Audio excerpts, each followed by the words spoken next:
Salut à toi, bienvenue dans cette nouvelle vidéo Proactive Rêveur. Aujourd'hui j'aimerais te continuer la vidéo des mini-séries sur la communication non violente de Marshall Rosenberg.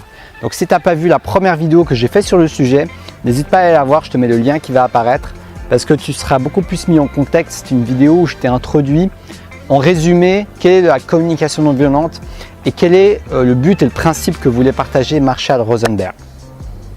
Donc pour récapituler rapidement, la communication non violente, c'est une communication qui cherche à créer de l'empathie envers soi-même et envers les autres afin d'avoir des communications, des relations beaucoup plus harmonieuses. Et la communication non violente est une structure en fait, c'est une manière de communiquer. C'est une structure qui te permet de rendre ta communication beaucoup plus harmonieuse et beaucoup moins violente, beaucoup plus à l'écoute de l'autre et de toi-même. Mais après, cette structure va au-delà de la structure, c'est pas juste une structure à suivre, mais c'est plutôt en suivant cette structure que tu vas t'imprégner de l'état d'esprit qu'il y a derrière cette structure, de la conscience qu'il y a derrière cette structure. Donc la première étape de cette structure appelée communication non violente, c'est le fait de parler des faits, le fait de dire les faits.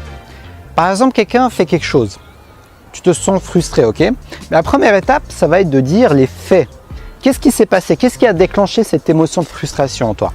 Qu'est-ce qui a déclenché cette émotion de peur en toi? Qu'est-ce qui a déclenché cette émotion d'ennui? Peu importe ce que tu ressens. La première étape, quand tu veux communiquer ça avec quelqu'un, ça va être d'énumérer les faits. Et c'est là où ça paraît tout simple. Quand je te dis comme ça me paraît, oui, c'est très simple. Je dis juste ce qui s'est passé. Mais c'est pas si simple que ça, parce que le truc, c'est qu'on a souvent tendance à confondre le fait d'exprimer les faits, ce qui m'a mis dans cette situation, avec nos jugements. Et là, ça fait toute la différence. Parce qu'il y a une grande différence entre dire écoute, c'est au moment où tu as fait n'importe quoi que je me suis énervé. Tu vois, c'est au moment où tu as sauté dans la piscine et tu as sauté dans la piscine comme un dingue. Tu vois, dès qu'il y a un jugement, dès qu'il y a une interprétation de la situation, on n'est plus dans cette expression des faits. On n'est plus dans cette énumération des faits, mais on est plus dans la projection de nos jugements.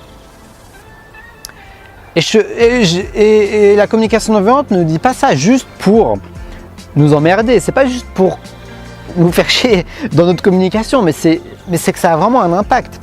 Parce que dès le moment où tu te mets en mode juge, l'autre personne en face a beaucoup plus de chances de prendre ce que tu dis de manière personnelle, de prendre ce que tu dis mal, de se fermer, de rentrer dans sa coquille. Et si toi, tu as envie d'avoir des communications plus harmonieuses, des communications où tu arrives beaucoup plus à partager tes besoins, tes émotions et ce qui se passe, et augmenter les chances que l'autre soit ouvert, fais de ton mieux pour juger le moins possible. Quand tu énumères les faits, c'est tout simple. Dis-toi, si une caméra regardait la situation, qu'est-ce qu'elle verrait? Si une caméra regardait la situation, qu'est-ce qu'elle serait en train de voir là? Et c'est à ce moment-là que tu pourras vraiment prendre conscience de à quel point on juge. On a été éduqué, on a été conditionné dans ce langage de jugement. Et je parle moi y compris. Je suis en train d'apprendre ça et ça me parle beaucoup. Mais c'est un chemin, tu vois. Ça m'arrive encore de juger, bien sûr. Mais le truc, c'est que ça coupe la communication. Donc, dès que tu te dis que la caméra, ce que tu dis ne peut pas être vu par une caméra, qui serait totalement neutre en train de filmer la scène, à la troisième personne, tu es dans ton interprétation personnelle, tu es dans tes propres jugements impersonnels, tu es dans ton monde personnel, ton monde subjectif. Et ton monde subjectif n'est pas la réalité. C'est juste une interprétation de la réalité. Et le but, quand tu communiques avec les autres, c'est juste de partager avec autant de véracité possible la réalité qui s'est produite à un moment X ou Y. C'est vraiment ça en fait la communication non violente, c'est de partager un moment X, un moment Y de manière aussi véritable que possible. Donc ça demande d'avoir conscience de tout ça. La communication non violente, de manière générale, demande une certaine conscience pour détecter tes émotions, pour être à l'écoute de l'autre et pour être totalement présent à ce qui se passe. C'est lié au moment présent. Je t'ai déjà fait une vidéo sur le sujet, sur les 5 pouvoirs du moment présent. Je te mets le lien qui va apparaître. Mais c'est vraiment ça, hein, la puissance du moment présent. Ça va énormément t'aider. Moi, je remarque qu'il y a une corrélation directe entre la capacité à être présent et la capacité à appliquer la communication non violente, par exemple. Ou toute autre technique qui te permet, qui a pour but d'aller dans cet état d'empathie, dans cet état de partage, dans cet état d'échange, dans cet état d'écoute et dans cet état de conscience. C'est pour ça que ça demande de changer nos vieux réflexes en fait. Juger est un réflexe. C'est un réflexe de l'esprit. C'est bien, c'est mal, c'est trop, t'abuses, c'est n'importe quoi. C'est juste des réflexes.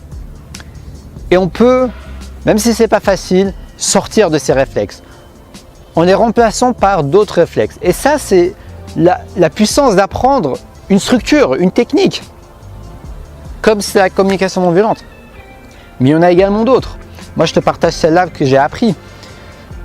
Parce que si tu enlèves le jugement, mais que tu ne remplaces rien avec, on dit que les vieilles habitudes reviennent au galop.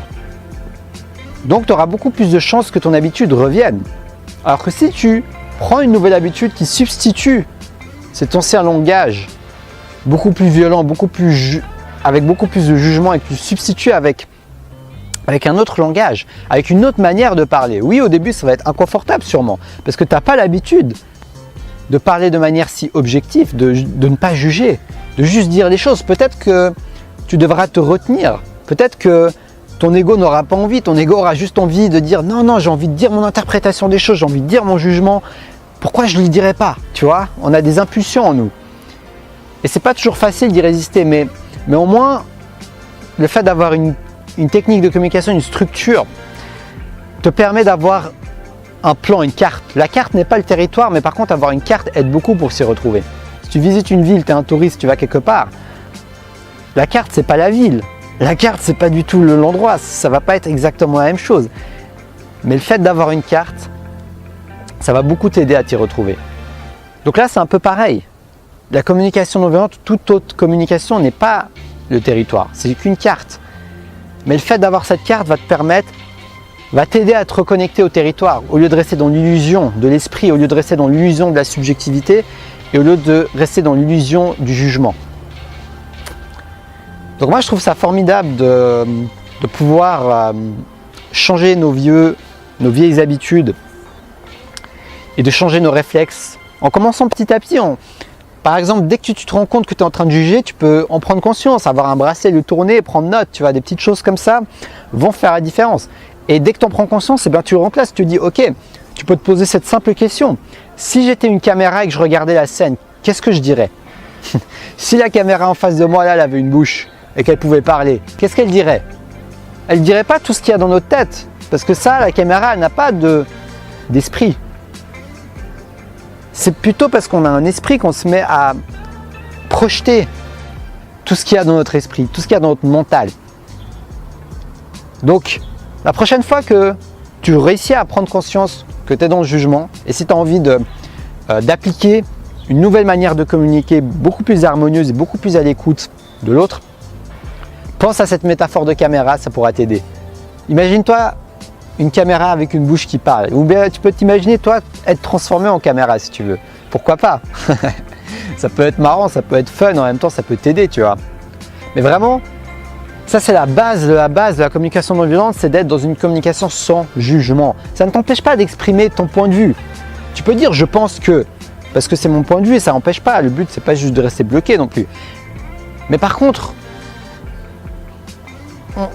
le jugement n'a aucune valeur ajoutée. Le fait de juger les autres, le fait de dire c'est trop, c'est comme ci, c'est comme ça. Surtout si tu n'as rien demandé, surtout si tu essayes de créer une harmonie, une connexion, si tu essaies de partager une idée, c'est pas en jugeant, c'est pas en mettant juste tes jugements que tu vas réussir à échanger avec les autres, que tu vas réussir à être à l'écoute des autres, que tu vas réussir à te connecter avec les autres. Et que tu vas réussir à créer des relations durables avec toi-même et les autres.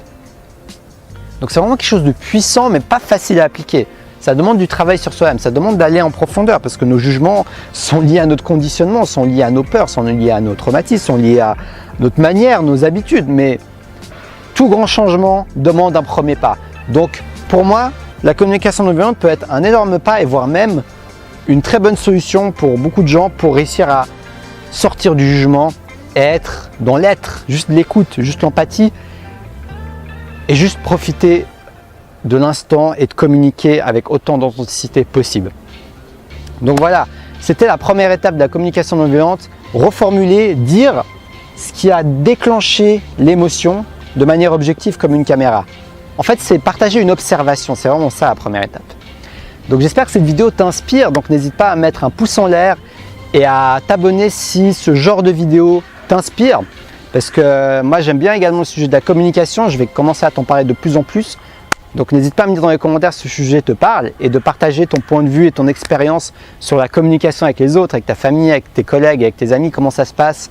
Est-ce que tu penses que la communication non violente pourrait t'aider?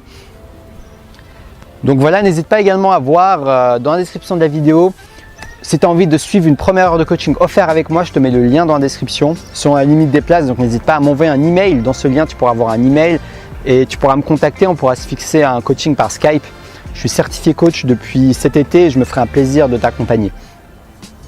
Donc merci à toi Proactive Rêveur de me suivre. N'oublie pas d'allumer ta flamme intérieure au quotidien pour apprendre chaque jour, pour évoluer et surtout pour rester connecté au moment présent.